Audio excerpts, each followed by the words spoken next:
سرور دو جہاں صلی اللہ علیہ وآلہ وسلم کا جو ایک طرح امتیاز تھا بات سمجھانے کا، وہ حضور کا یہ تھا کہ حضور پہلے خود عمل کرتے تھے، بعد میں صحابہ کو تلقین کرتے تھے۔ اور کوئی بھی مبلغ،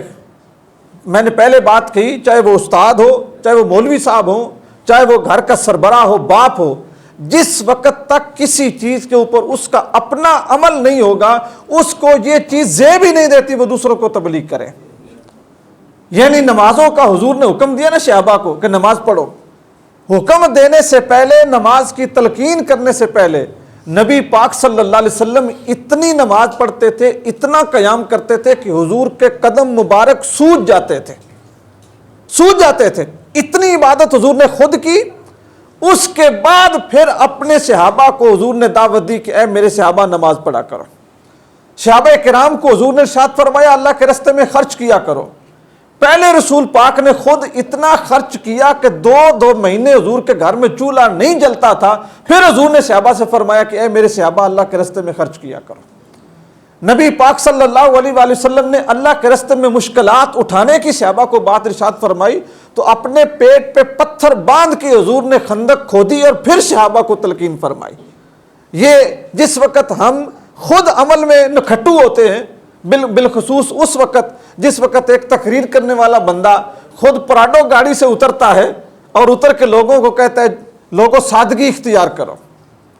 تو یہ بات اس کے منہ سے جچتی نہیں ہے۔ اس کا خود پیٹ کھا کھا کے پھول کے اتنا بڑا اس کا پیٹ بڑا ہوتا ہے اور وہ لوگوں سے کہتے ہیں لوگوں فاقہ کشی اختیار کرو۔ اب اس کے اپنے پیٹ کو دیکھیں، اس کی اپنی خوراک کو دیکھیں اور اس کے اپنے دسترخوان کو دیکھیں اور اس کی زبان کو دیکھیں کہ لوگوں فاقہ کشی اختیار کرو، تھوڑا کھایا کرو، تو یہ بات اس کی زبان پہ جچتی نہیں ہے۔ جو شخص خود نماز نہیں پڑھتا، نفل نہیں پڑھتا، ٹھیک ہے، اور وہ لوگوں کو کہے کہ لوگوں نماز پڑھا کرو، باپ ہے خود کام نہیں کرتا، بیٹے کو کہتے بیٹا نماز پڑھا کر، تو یہ چیز اس کی زبان پہ جچتی نہیں ہے۔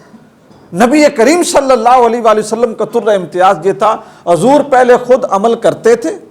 مکمل طور پہ اس کو اپناتے تھے، اپنانے کے بعد پھر اپنے صحابہ کو تلقین کرتے تھے۔ اور پھر حضور کی دعوت کے اندر یہ خاص بات شامل تھی کہ نبی پاک صلی اللہ علیہ وسلم نے جس چیز کی دعوت دی پورے یقین کے ساتھ دی۔ کبھی بھی حضور کا ارادہ متزلزل نہیں ہوا کہ چلو دعوت دیتے ہیں، کام ہو گیا تو ٹھیک ہے، نہ ہوا تو پھر بھی اتنا ضروری کوئی نہیں۔ مشکل حالات میں دی، خوشی میں دی، امن میں دی، جنگ میں دی، جب بھی حضور نے دعوت دی پورے اطمینان اور پوری تسلی کے ساتھ دی اور پورے یقین کے ساتھ دی کہ میں جو دعوت دے رہا ہوں میری دعوت میں سچائی ہے، میری دعوت میں قوت ہے۔ حضرت ابو طالب کے پاس جب پورا عرب آ گیا اور انہوں نے آ کے کہا کہ اپنے بھتیجے کو کہو سونا لے لے، چاندی لے لے، رزق لے لے، بادشاہی لے لے، عورت لے لے، لیکن دین کی تبلیغ چھوڑ دے، تو نبی پاک صلی اللہ علیہ وسلم نے کیا کہا؟ ایک ہاتھ پہ سورج دوسرے پہ چاند رکھ دیں، اللہ کے دین کی بات کروں گا۔ یہ کیا تھا؟ پختہ ارادہ تھا۔ جنگ خندق ہونے لگی، حضرت سلیمان فارسی نے مشورہ دیا کہ یا رسول اللہ صلی اللہ علیہ وسلم شہر کے گرد خندق کھود لیں، شہر کے گرد خندق کھود لیں۔ رسول اللہ صلی اللہ علیہ وسلم نے پوچھا اے سلیمان تم نے یہ کہاں سے سیکھا؟ انہوں نے کہا یا رسول اللہ صلی اللہ علیہ وسلم ہمارے علاقے فارس میں ایسا ہوتا ہے۔ تو چونکہ پورا عرب رسول اللہ کے خلاف آ گیا تھا، پورا عرب،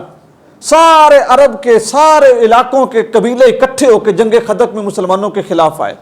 تو نبی پاک صلی اللہ علیہ وسلم کے پاس ساز و سامان بھی تھوڑا، حضور خندق کھودنے میں لگ گئے اور صحابہ کے ساتھ لگ گئے۔ صحابہ نے ایک ایک پتھر پیٹ پہ باندھا، حضور نے 2 باندھے، اور جس وقت کوئی مشکل کوئی مضبوط چٹان آتی تھی جو ٹوٹتی نہیں تھی تو صحابہ کدال رسول اللہ کو دیتے تھے کہ یا رسول اللہ صلی اللہ علیہ وسلم یہ ہم سے نہیں ٹوٹ رہی۔ تو اب دیکھیں حضور کو اپنی دعوت پہ کتنا یقین تھا کہ دشمنوں سے بچنے کے لیے خندق کھود رہے ہیں، وہ کدالوں کے ساتھ توڑ رہے ہیں چٹانوں کو، اور حضور جیسے چٹان کے اوپر اپنی کدال مارتے نا تو کہتے میرے صحابہ تمہیں مبارک ہو روم فتح ہو گیا ہے، تمہیں مبارک ہو شام فتح ہو گیا ہے، تمہیں مبارک ہو عراق فتح ہو گیا ہے۔ توڑ وہاں پر حضور چٹانے رہے تھے، لیکن اپنے پیغام کے اندر حضور کو اتنا یقین تھا کہ جہاں پر آج ہم چٹانیں توڑ رہے ہیں اللہ کی ذات ہمارے اس خلوص کو قبول کرے گا اور ان ملکوں کی چابیاں بھی ہمارے پاس آ جائیں گی۔ تو یہ کوئی بھی شخص جو دین کی دعوت دینے والا ہے اس کے لیے یہ ضروری ہے، کسی کے لیے حالات سازگار نہیں رہے۔ یہ میں اکثر لوگوں سے بات سنتا ہوں جی بندے گل نہیں مندے، لوگوں نے کبھی بھی بات نہیں مانی، لوگوں نے کبھی بھی بات نہیں مانی۔ لوگوں کو اپنے طرز عمل سے متاثر کرنا پڑتا ہے،